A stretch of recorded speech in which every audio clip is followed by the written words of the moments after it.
warahmatullahi wabarakatuh. Hai semuanya, di sini aku mau bahas tentang Perjanjian Giyanti. Oke, kita mulai. Perjanjian Giyanti adalah kesepakatan antara Belanda yaitu VOC dengan Indonesia yaitu Kesultanan Mataram Islam.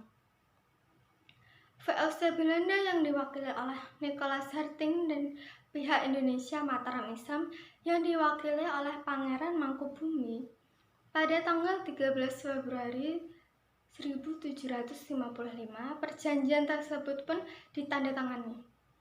Nama Giyanti sendiri berasal dari nama tempat di mana perjanjian tersebut ditandatangani. Sekarang tempat tersebut terletak di Kerten, Desa Jatiharjo, Karanganyar, Jawa Tengah. Sebelum membahas lebih jauh, VOC artinya Persatuan Perusahaan Hindia Timur.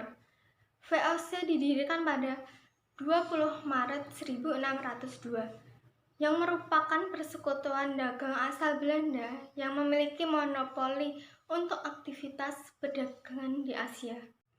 Singkatnya, perjanjian tersebut merupakan upaya VOC untuk meraih keuntungan dari pertikaian internal keluarga Kesultanan Mataram Islam, di mana pada saat itu terjadi perebutan kekuasaan antara beberapa tokoh seperti Pakubuwono II, Pangeran Sambirnyawa, Raden Mas Said, Pakubuwono III, dan Pangeran Mangkubumi.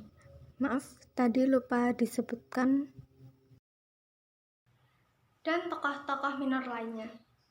Para keluarga bangsawan Kesultanan Mataram Islam yang awalnya bersatu menentang pengaruh VOC dalam urusan kerajaan berhasil dihasut oleh utusan VOC agar mereka saling mencurigai satu sama lain serta agar mereka cepat meraih tumpuk kekuasaan sendiri.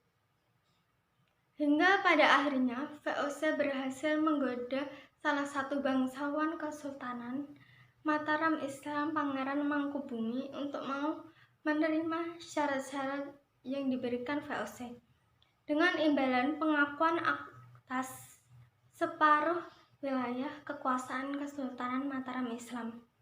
Dalam buku Sudarisman Purwokusumo yang berjudul Kadipaten Pakualaman berisikan perjanjian Giyanti, yaitu Pasal 1.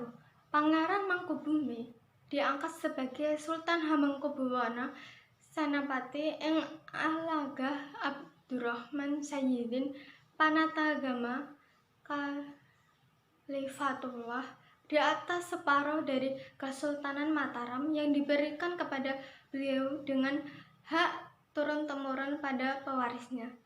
Dalam hal ini, Pangeran Adipati Anom Bondoro Raden Mahsudoro. Pasal 2. Akan senantiasa diusahakan adanya kerjasama antara rakyat yang berada di bawah kekuasaan VOC dengan rakyat kesultanan. Pasal 3. Sebelum Bupati Dalem dan para bupati mulai melaksanakan tugasnya masing-masing, mereka harus melakukan sumpah setia pada VOC di tangan gubernur. Bupati Dalem adalah pemegang kekuasaan eksekutif sehari-hari gubernur. Pasal 4. Sri Sultan tidak akan mengangkat atau memberhentikan Bupati Dalem dan Bupati sebelum mendapatkan persetujuan dari VOC. Pasal 5. Sri Sultan akan mengampuni Bupati yang memihak VOC dalam peperangan. Pasal 6. Sri Sultan tidak akan menuntut haknya atas Pulau Madura dan daerah-daerah pesisiran yang telah diserahkan oleh Sri Sunan Pakubuwono II kepada VOC dalam kontraknya tertanggal 18 Mei 1746. Sebaliknya, VOC akan memberi ganti rugi kepada Sri Sultan sebesar 10.000 real tiap tahunnya. Pasal 7. Sri Sultan akan memberi bantuan kepada Sri Sunan Pakubuwono III sewaktu-waktu jika diperlukan. Pasal 8. Sri Sultan berjanji akan menjual bahan-bahan makanan dengan harga tertentu kepada VOC. Pasal 9.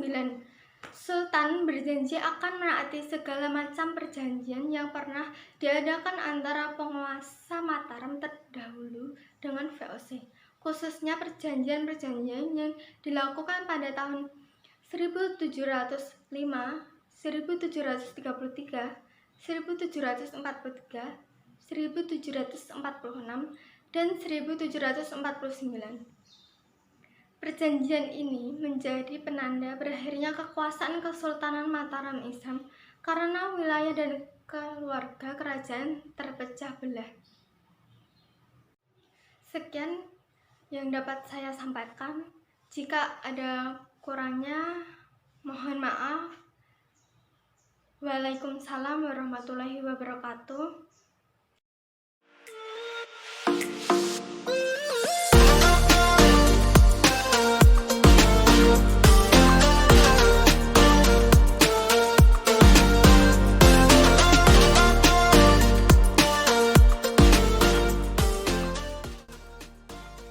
Dukung channel ini dengan cara subscribe dan nyalakan lonceng notifikasinya.